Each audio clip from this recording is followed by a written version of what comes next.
Avicenna or Ibn Sina was a renowned Muslim philosopher and physician. One of his most famous arguments for the existence of God is the concept of the necessary existent. Let us now explore Avicenna's argument in detail. First, let us understand what is a necessary existent. In Avicenna's philosophy, the necessary existent refers to a being that exists by its very nature and doesn't depend on anything else for its existence. This necessary being is God. According to Avicenna's Islamic philosophical view, all other beings originate from this necessary existent. Now let's discuss the concept of contingent beings. Avicenna's explanation of contingent beings is also very important.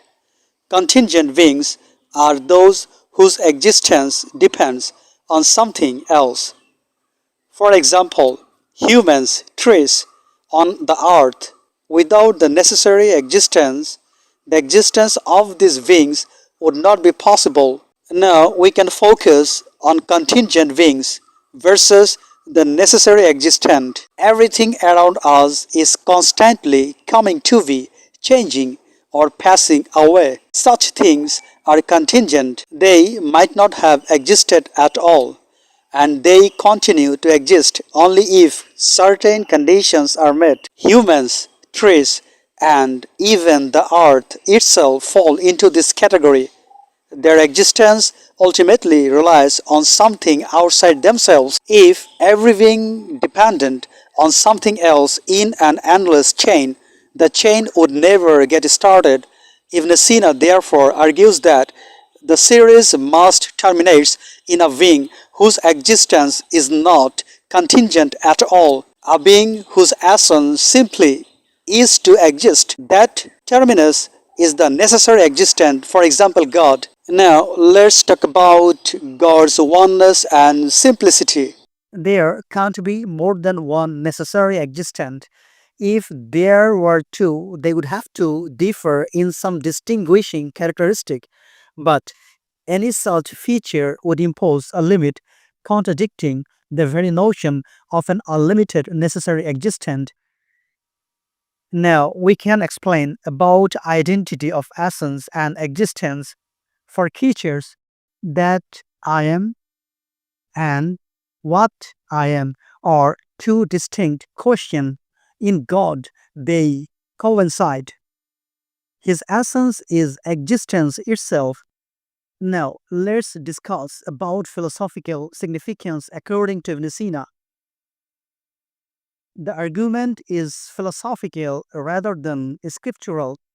It doesn't rely on Quranic revelation, but on metaphysical reasoning. Thinkers as diverse as Ibn Rushd, Thomas Aquinas, and many later Western philosophers engaged with, adopted, or refined this line of thought.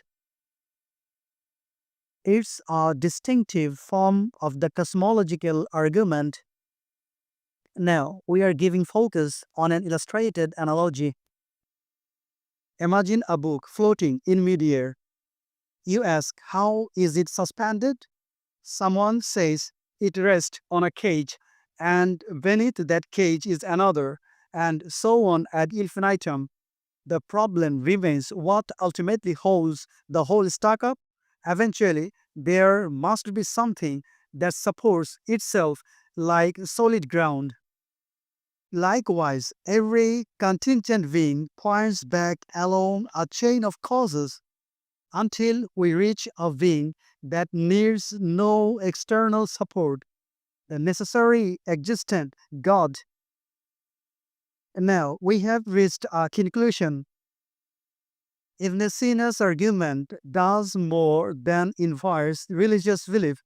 It offers a rigorous, reason-based conception of God that has shaped both Eastern and Western philosophy. Even today, it remains a central topic in philosophical theology. That concludes today's video.